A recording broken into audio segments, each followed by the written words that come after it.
Stablecoins are price-stable cryptocurrencies, meaning the market price of a stablecoin is pegged to another stable asset, like the US dollar.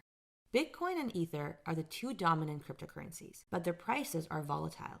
Speculation on a cryptocurrency can fuel its volatility, which can fuel further speculation, which in the long run hinders real-world adoption. Businesses and consumers don't want to be exposed to unnecessary currency risk when transacting in cryptocurrencies. You can't pay someone a salary in Bitcoin if the purchasing power of their wages keeps fluctuating. Cryptocurrency volatility also hinders blockchain-based loans, derivatives, prediction markets, and other longer-term smart contracts that require price stability. And of course, there's the long tail of users who don't want to speculate. They just want to store and use money on a censorship-resistant ledger, escaping the local banking system, currency controls, or a collapsing economy. The idea of a price-stable cryptocurrency has been in the air for a long time. Much cryptocurrency innovation and adoption has been bottlenecked around price stability. For this reason, building a stablecoin has long been considered the holy grail of the cryptocurrency ecosystem. At a high level, there are three types of stablecoins: fiat collateralized coins, crypto collateralized coins, and non-collateralized coins. A fiat collateralized stablecoin is a cryptocurrency that is backed by a real-world currency like the USD.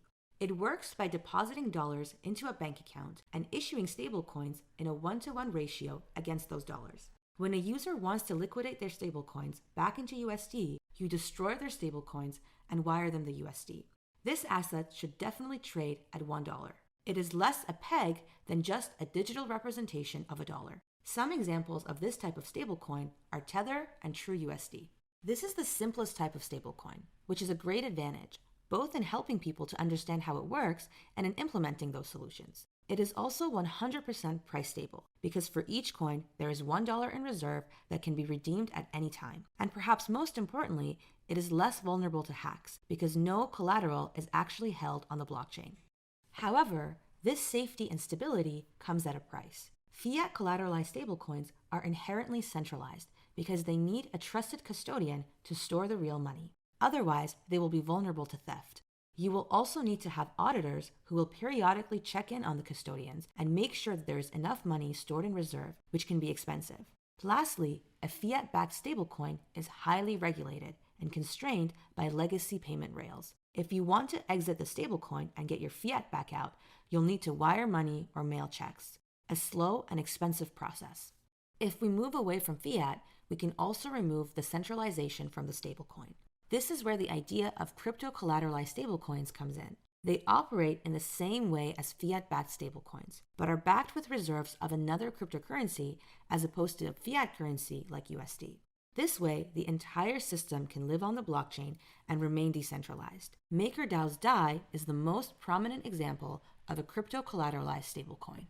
One major difference to note between fiat-backed stablecoins and crypto-backed stablecoins is the ratio between the collateral and the stablecoin, also known as the collateralization ratio. Because fiat currency is generally stable, we can use a 1-to-1 collateralization ratio, where for each coin, we have $1 stored in reserve. Using a 1-to-1 collateralization ratio for a crypto-backed stablecoin, however, would make the stablecoin just as volatile as the collateral backing it, which would defeat its purpose. For this reason, crypto-backed stablecoins are over-collateralized, which means that for every dollar of the stablecoin, there is more than $1 of cryptocurrency in reserve. The more volatile a cryptocurrency is, the higher this ratio would have to be to ensure that even if the price drops, there will still be $1 in reserve for every stablecoin in circulation. There are a lot of advantages to using a crypto-collateralized stablecoin. First and foremost, it is fully decentralized and can benefit from the inherent virtues of the blockchain. Stablecoins can be liquidated quickly and cheaply into the underlying crypto collateral with a simple blockchain transaction. The entire system is also very transparent. Everyone can easily inspect the history of transactions, the collateralization ratios of a particular crypto asset, and how much reserves actually exist in the system at a given time. Compare this with the opaque and cumbersome process of ensuring that there is enough reserves in a bank for fiat collateralized cryptocurrencies. For all that they promise, however, crypto-collateralized stablecoins still face some challenges. Having to deal with the volatility of the cryptocurrency market means that these stablecoins are not as price stable as fiat-backed coins, and can be auto-liquidated during a price crash of the underlying collateral, which would essentially mean that the holders of the stablecoin would lose their collateral.